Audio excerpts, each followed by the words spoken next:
Long live Radovid! Redania.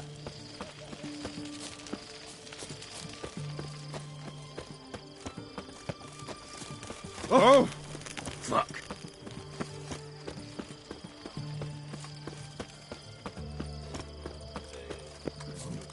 Long live it. I feel like puking after that swim. How much for a herring? Crown bloody Nilfgaardian Imperium can kiss me. Need to chat.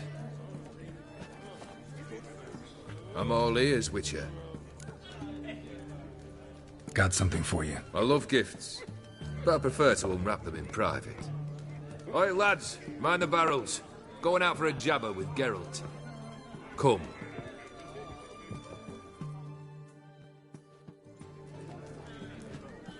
Oh, that's better. All right, what do you have for me? Max Bersodi's house, as requested.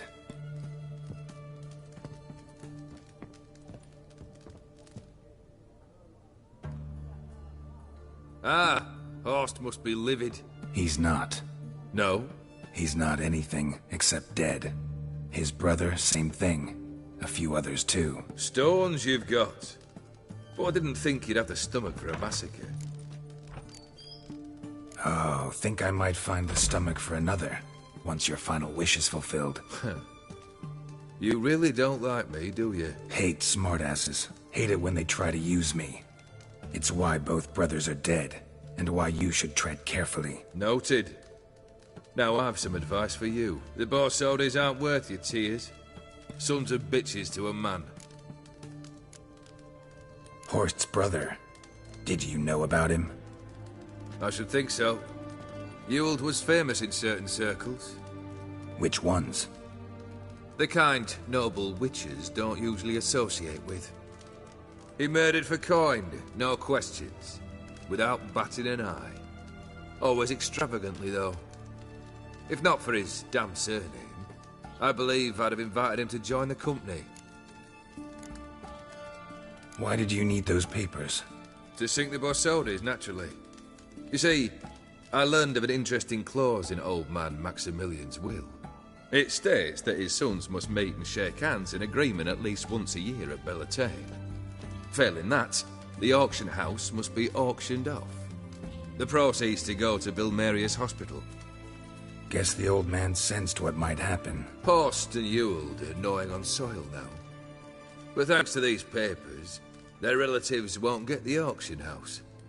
Families lost it for good, and the hospital will have the funds it needs to treat orphans and beggars pro bono. Awfully noble of you, showing so much concern for the needy. I couldn't give a rat's ass about the needy. May they wither and disappear along with the city.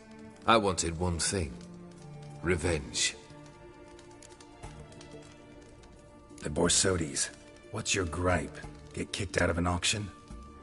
Worse. They evicted me from my home. Are you really interested? Wouldn't have asked if I wasn't.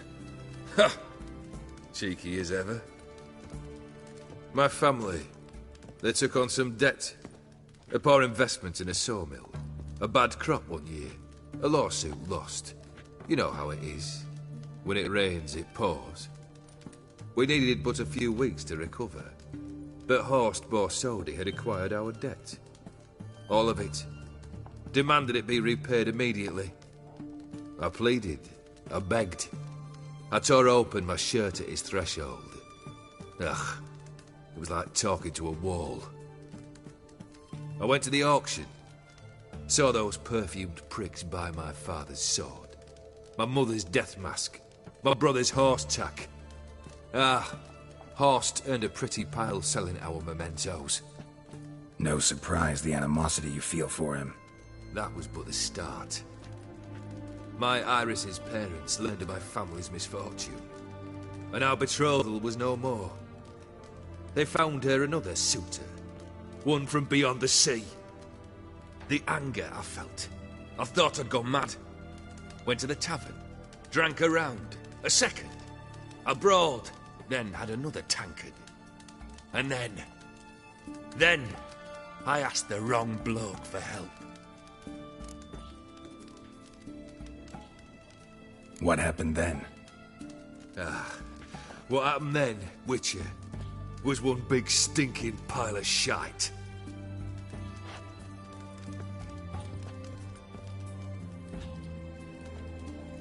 Well, why do you stand there? Do you need something still?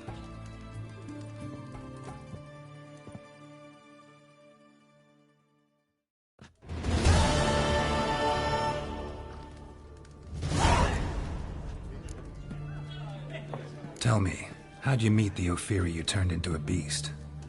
Aren't you a nosy one? What's it matter? You like to talk about yourself. That I cannot deny. Ophiri was a Dauphin on a voyage through lands unknown, to learn of their cultures and customs. He fell for a lass. As it happened, this woman was already important to me. But at the time, I was now compared to a noble from a foreign land. So her parents promised her hand to the Ophiri, though she loved me. If you'd only seen his feeble attempts at charm. When she asked why he travelled disguised as a common merchant, he said he was like the frog from the fairy tale. One kiss from her, and he turned into a prince. Wanted to be a frog. Became a frog. Third wish. Time you stated it. A moment, Geralt. I must say to something. Then we'll chat. You there. Yank the herring out the barrel.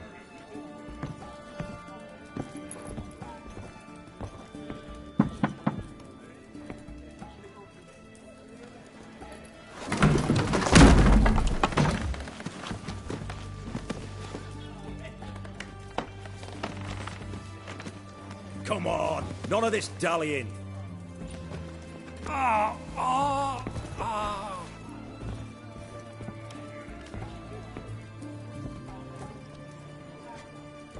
Now, ready to listen? Or do you still not give two shites about what I've got to say? I'm ready. I'm listening. Good. You'll return to your lord and tell him as follows. His demand was brazen. Hurt me to the core. For I was brought up to respect the sacred law of hospitality. And I shall not bend to an uncouth boor's dictum. Understood? I will pay him a visit shortly to test his willingness to adapt. So you ride off and announce me. And don't spare your horse. Got it? Aye, got it. Give this man a mount and leave him go. Come, Witcher. We must talk outside.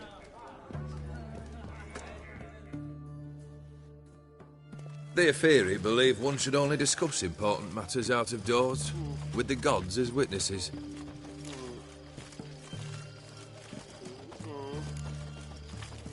Beryl, what was that about? On the way here, we stopped for nourishment at a tavern belonging to one Lord Dauntless. We enjoyed ourselves as one does at an inn, raucously. Our antics were not to the liking of this Dauntless. Sent a man to warn us that if we were ever to return, we would hang. You burned the inn down? I left ample compensation with the innkeep. But it seems the rapscallion neglected to mention this to his lord. But that's of little import. What matters is someone called me a whoreson and threatened to kill me. It was one of those threats that sound like an invitation. I intend to accept it. Return to those parts.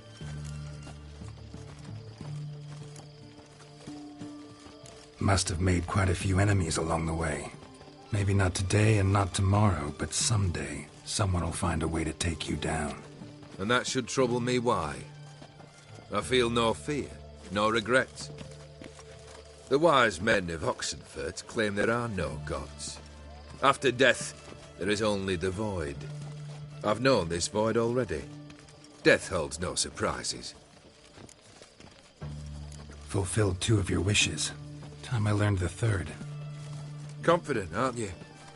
Proud, sure of your strengths. Fearless. 3rd task, if you don't mind. Mutations. They stripped you of emotion. Tell me, have you ever loved? I mean, truly loved? Yeah, I've loved. Can we get to the matter at hand? Perhaps instead we ought to sit down inside. Have a good chat over some fiery water. Not about to drink with you. Third wish, still waiting to hear it. Aye, aren't you stubborn? Fine. Listen well. I had a wife once. The day I saw her last, I gave her a rose. A violet one. Bring me that bloom. Wouldn't mind reminding myself what it looks like. When was that? How long's it been? Flowers wilted and turned to dust by now. You wished to hear a wish. Now you have. Fulfill it. I ride now to visit this Dauntless, but one of my men will remain here. He'll know how to find me. That is, of course, should you succeed. Least you could tell me where your wife is. In my old manor, east of Martin Foy's farmstead. I'd wish you Godspeed, but, well, you understand, I'm sure. Goodbye, Geralt.